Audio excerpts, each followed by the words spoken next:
This episode is proudly supported by the new Capital Food Market Canberra, where you can explore the very best producers, artisans, fresh food providores and hospitality venues of the region.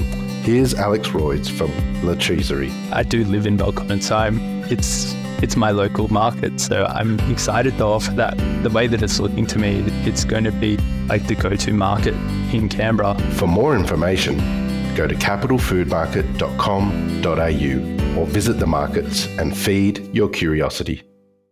Look, hospitality is a love and hate, I think, for everyone, but I love it. Like I can't think me doing something different. And people say, oh, you have to put a lot of hours, you have to put a lot of effort, you don't have a life. But to be honest, this is my life.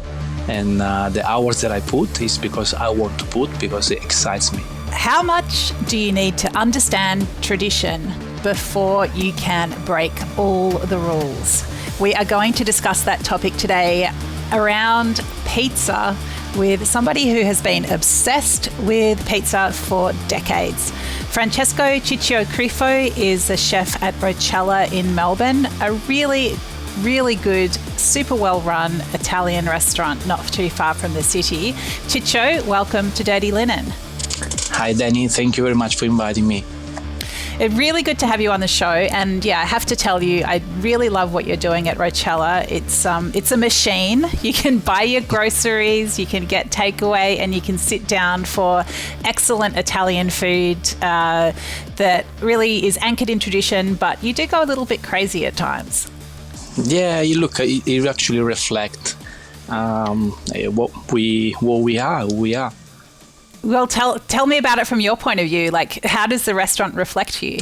Look, I've been in hospitality 20 years myself, and I grew up in hospitality because my father has been always in hospitality. And my partners have been in hospitality as well all their life. They've been artisan at the start with the family bakery, then into franchising for many years. Still in hospitality, still food industry. So it's a combination of operationally run smooth, like managed well, and the artisan side as well. I think we combined very well both worlds, and it reflects in everyday operations since you step in. So everything has been thought since the first step customer doing in our restaurant. So it's all a journey. Yeah, interesting. So yeah, your business partners were part of the Schnitz crew, which is a very successful franchise. And I think there's something that I didn't know that when I ate at Roccella, but I could just feel that everything was super well run. It's a busy place. It's a couple of hundred seats. The front of house have got headsets on. You feel like everyone knows what's going on. Nothing happens without it being watched and kept under control. But at the same time, there's a lot of love in the food, a lot of genuine touches and care. So I think I really, when you told me about this franchise side to some of the people working in the business, it all made sense. It just it's that combination of excellent systems and passion. Look, it's a challenge. It's a challenge because the first challenge I face is when you open a pizzeria, and here in Australia, pizzeria is, the expectation of a pizzeria is just a very, very casual, almost a fast food. And, it's not like this. I mean, it's more as a slow food, as we call in Italy, where yes, it's a pizzeria, but there is a lot of effort behind, starting from the research of the ingredients, but also in the training of our management and our floor staff. So yes, it's a casual service, but there is a lot behind. There is a lot of training. There is a lot of step by step operationally. So it was a challenge, but I think we managed well to give the experience and to translate on every day service. And I mean, as you said, you had that feeling and without knowing. Yeah, absolutely. I felt like there was this really slick machine whirring around me and I could just relax and enjoy. So Ciccio, I really want to dig into pizza because, every now and then, pretty often actually, I just think, you know what I need? I need a pizza, and it has to be really good. It has to be well made. It's simple food, but there's so much detail in it. I mean, I'd love you to talk about your background in pizza. Was it always there? Look, as I said, I grew up in a restaurant, a family restaurant. Even though my father told me, do whatever you want in your life, but never get into hospitality.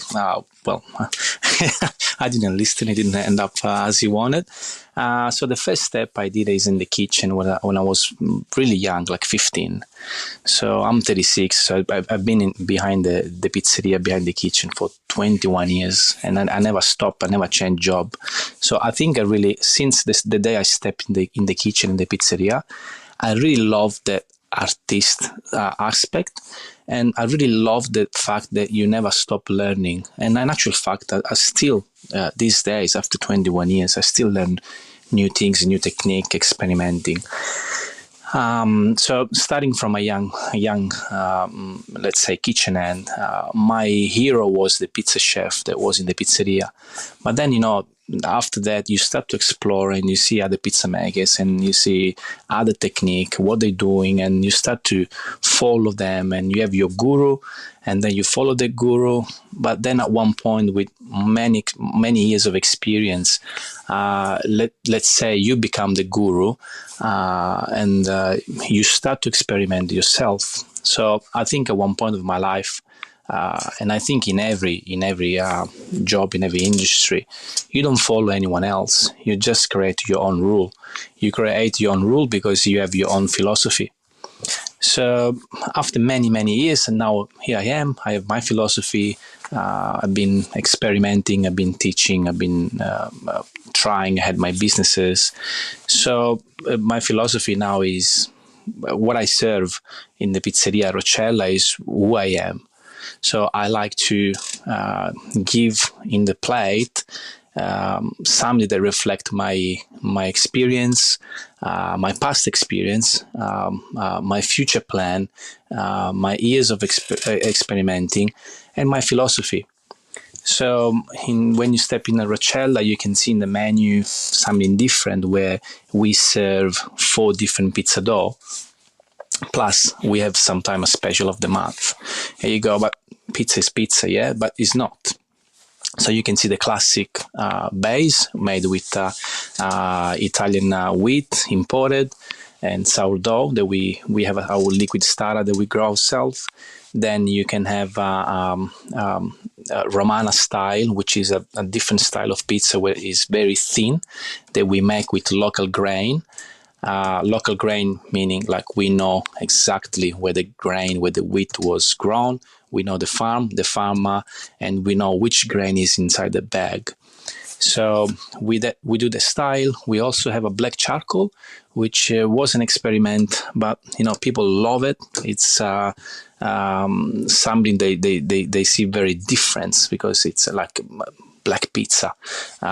Looks like burnt, but it's not burnt. We have a lot of jokes around the black pizza burn. And then we have the gluten-free, which we are very strong because my wife is celiac. So I had to master that if I don't want to sleep in the couch. And it come up very well. I mean, there's been many years that I've been doing gluten-free.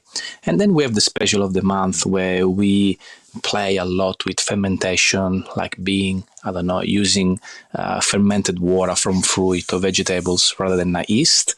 We play a lot with different grain, different variety of grain, which people are new to.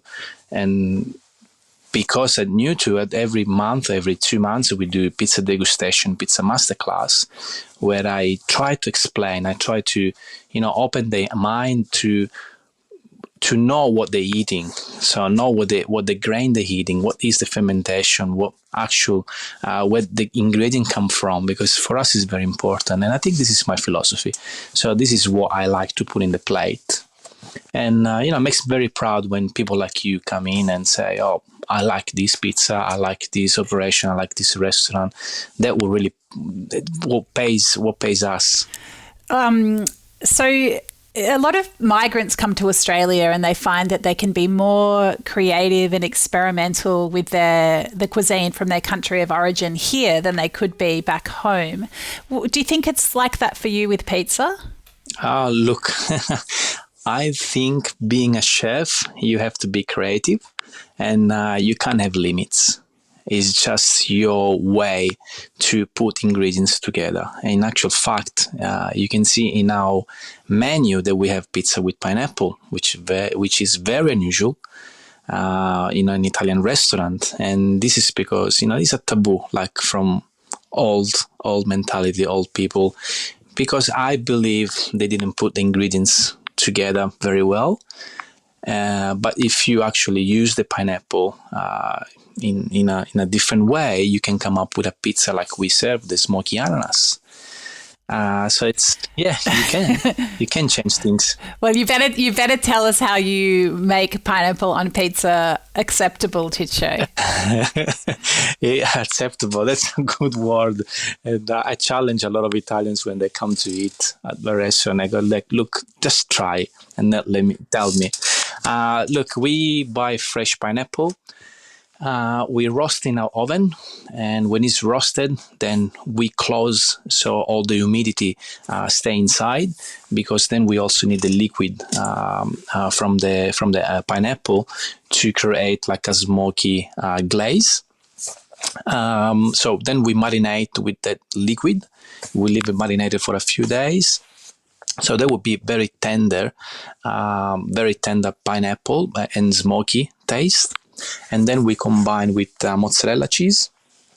And after cooking, we put fresh prosciutto shaved, and stracciatella and the smoky glaze on top, and black pepper. So we try to combine, the acidity, the sweet of the pineapple with the saltiness of the prosciutto, with the stracciatella, which is neutral. So it just balance a little bit, and then the smoky, just to give that taste of smoky barbecue pineapple. I love it. Well, I've had that pizza and it is delicious.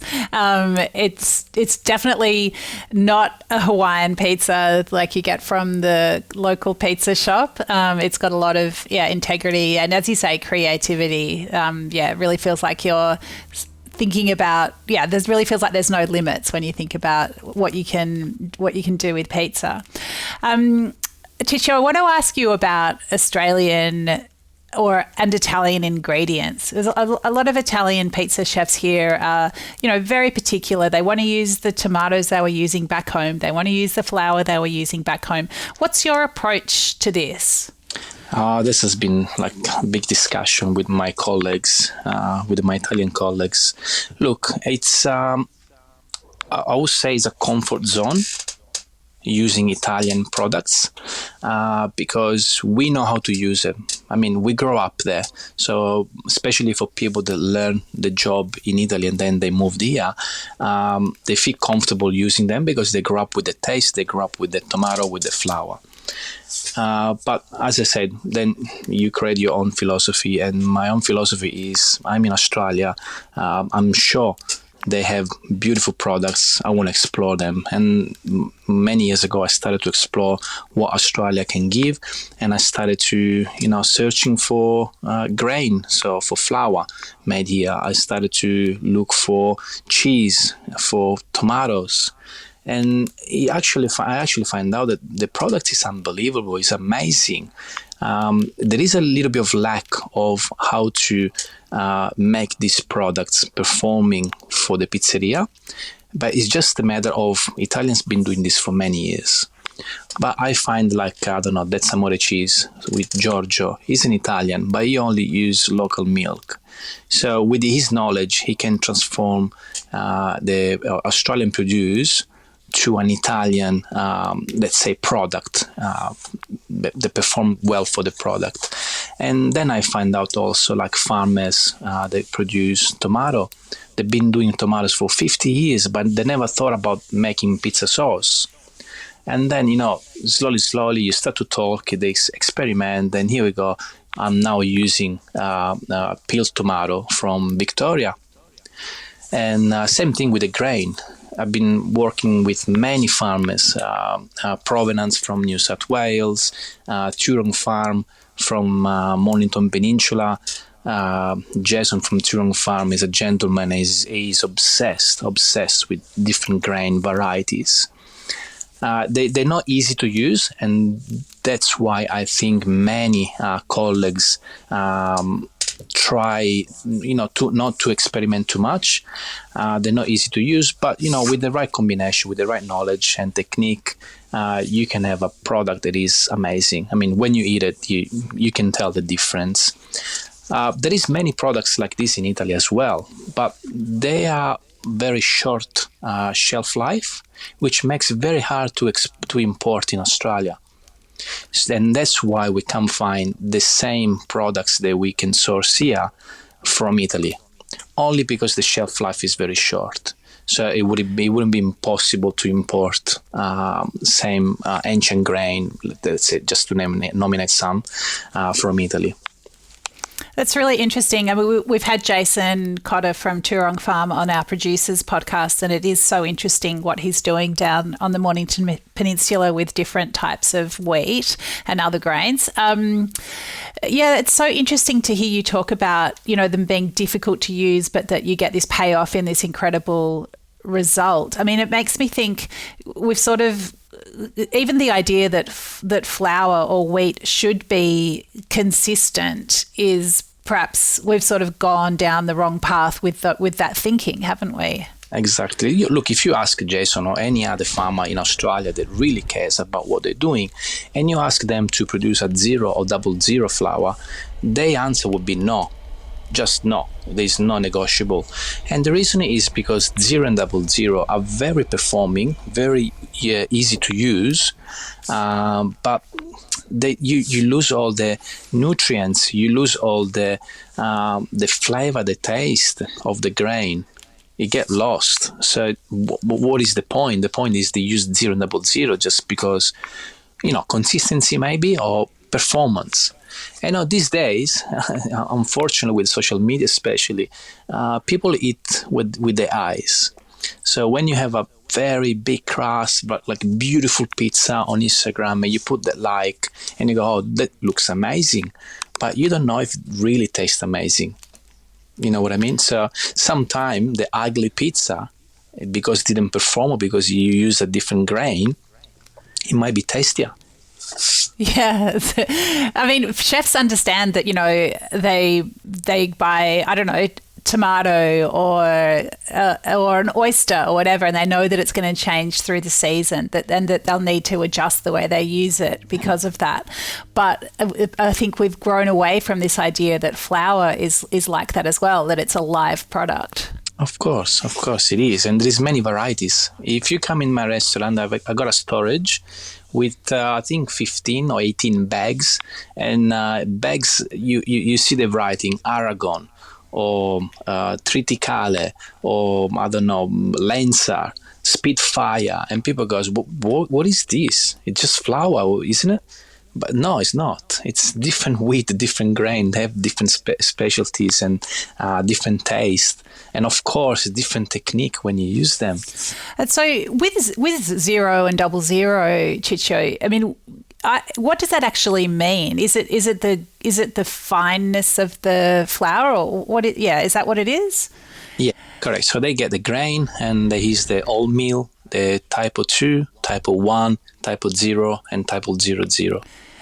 And so why can't a miller like Jason at Turong Farm just do 00? Is it because you can make the grain that fine, but then it doesn't operate in the way that you would expect a 00 would operate?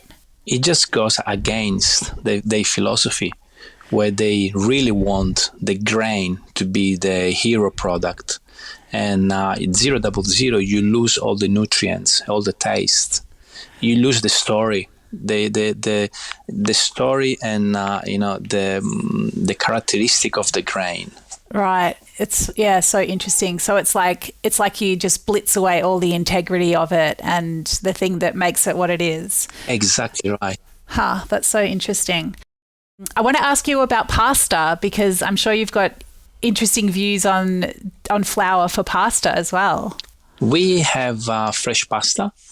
We don't make in-house, but we source from a small artisan. It's very small artisan. He makes pasta just for a few restaurants.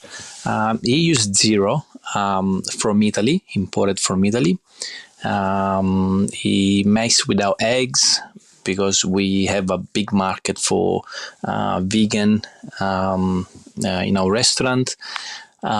He delivers twice a week, so we can keep it fresh. We try sometime to make our pasta as a special with Turong Farm flour.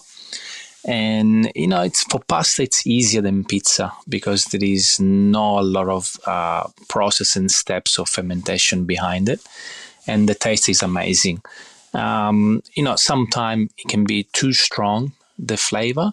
So I always say it is for the person that is looking for something different, for a different taste.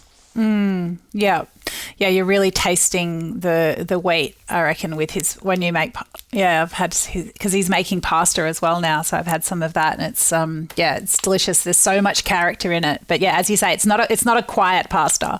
No, exactly. You wouldn't. It's not what you expect, and that is our challenge. Another big challenge that we have is, as I said before, being a pizzeria, and people have the expectation of the pizzeria and the pizzaiolo just being a pizza maker, a simple pizza maker. And that's why we do the degustation, and we collaborating with chefs, very well-known chefs. They know the technique, they are professional, and we combine the toppings of the chef, and I put the pizza base. And we do this different degustation, where it's this combination of the topping and the pizza base, where we play with different pizza style, different fermentation, different wheat, with the toppings, very extravagant toppings. And this is because we want to show that pizza is not just a pizza. There is a lot behind, and the pizza maker is as equal as a chef. We put so much effort, so much research behind, and we have the same passion. So searching for the good product, searching and learning new technique. So it's nothing different from pizza chef and a chef. And that has been always my, my challenge. And I'm trying to, get into the expectation from people and teaching people that pizza is not just a pizza. I mean, has that been a challenge for you throughout your career, where you feel like your skills and creativity are not respected in the same way that a chef's, another type of chefs would be? Especially in Australia, yes. In Italy, it's different. But in Australia, there is still the mentality of the pizza shop being the local pizza shop that does pizza takeaway, and you can find anyone making pizzas. Interesting. And do you feel like that perception is changing? Like, is your outreach, your campaigning, is it working? Is it working? And slowly other pizza makers are looking what I'm doing, and they say, oh, you know what, he's right. We should all come together and make the pizza a different. I'm not making the pizza, but making people understanding that the pizza can be many things. That there is this research behind the grain and the ingredients and the local grain and these techniques. So slowly, I think we're gonna get there. It will take a little bit of effort, especially we need more colleagues to come on board. I can see chefs, the last chefs that I collaborated with for the degustation, they've been very excited, and they loved it. So with chef, I would say it's a little bit easier because they have a little bit more open-minded. Pizza makers, it's hard It's hard because there's not many Italian pizza makers here at the moment. It's something new from Italy, and it will take a little bit. It will take a little bit of time. Are there any Australian pizza makers that you think are doing an amazing job? They're doing amazing jobs. Absolutely. They've been watching Italians, and now they learned. And I can see a lot of pizzerias, especially these American style, like New York style, Chicago style. They're doing an amazing job. That's cool. So you're okay with American style pizza as well? Absolutely. As I said, for me, there is no limitation. As soon as you have the knowledge of putting the products and ingredients together very well.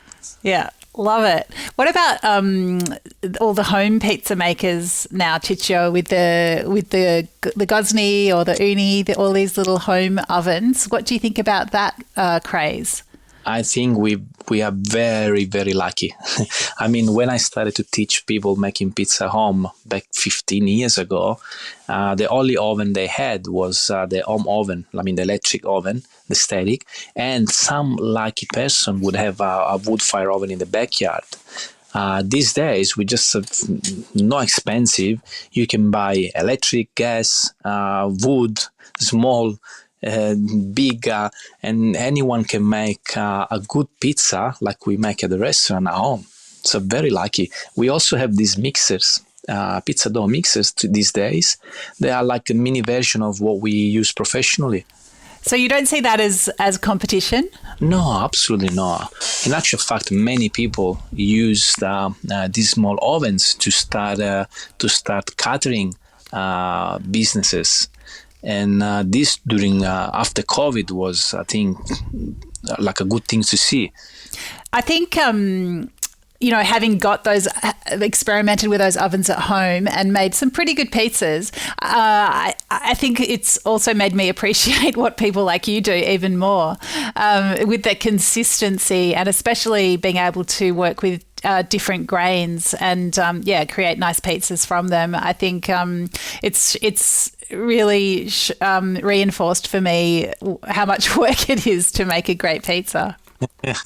But look, in actual fact, the pizza masterclass that we do, now they are more full than ever because people buy this equipment for home. They try themselves. They look for recipes on YouTube, Google, online, and they can't make it right. And then they come to the pizza masterclass.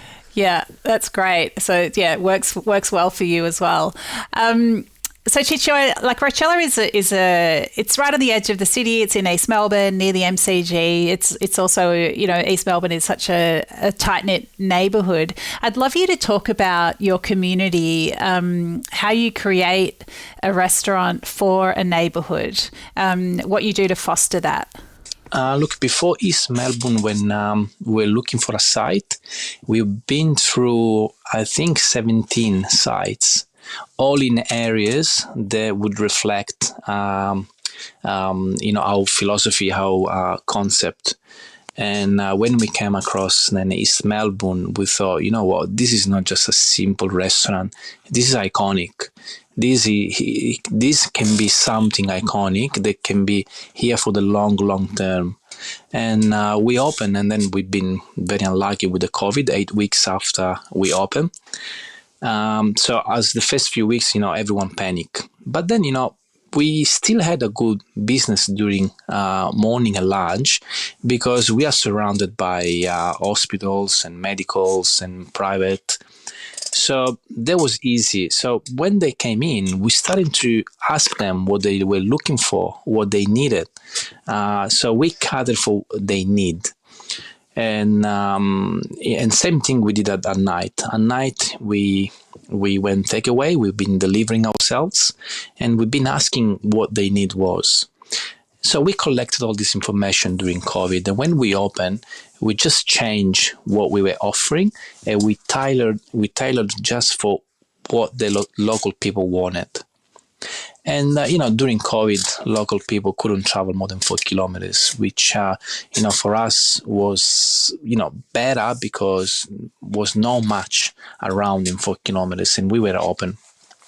So coming every day, and during COVID, people were looking for social interaction, and that social interaction actually made us part of the community, where we know exactly what they do, their names, we know the grandchildren, we know the children and everything.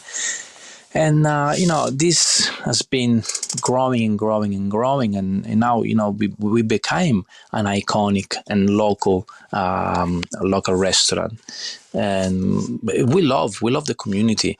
So what we done through COVID is just making stronger connection, a stronger relationship with the community.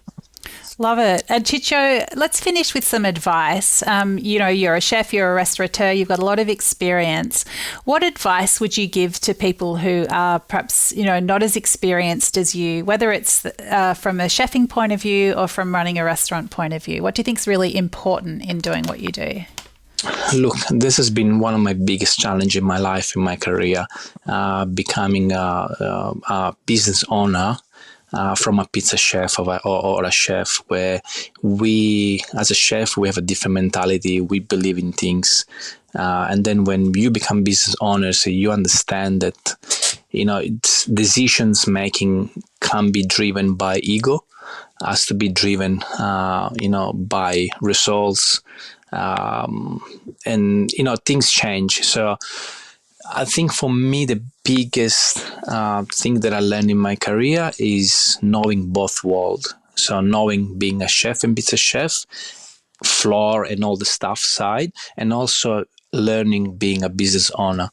So I like to sit in the middle. I met and I got to know both sides of the business, and I like to be in the middle so I can filter information between the both sides and finding best solution for both sides. So the best advice that I can give, especially to chef, pizza chef, even floor, it's learning more about the business side, which meaning operation, all the Australian regulation, being employing people and all the rule about paying, and important about training staff and their well-being, mental health in the restaurant, all the operational stuff, financial, marketing. There is a lot behind when you own a business and you have to manage a business.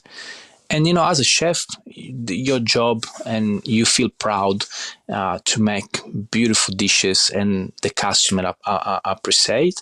As a business owner, you feel proud when your team is strong.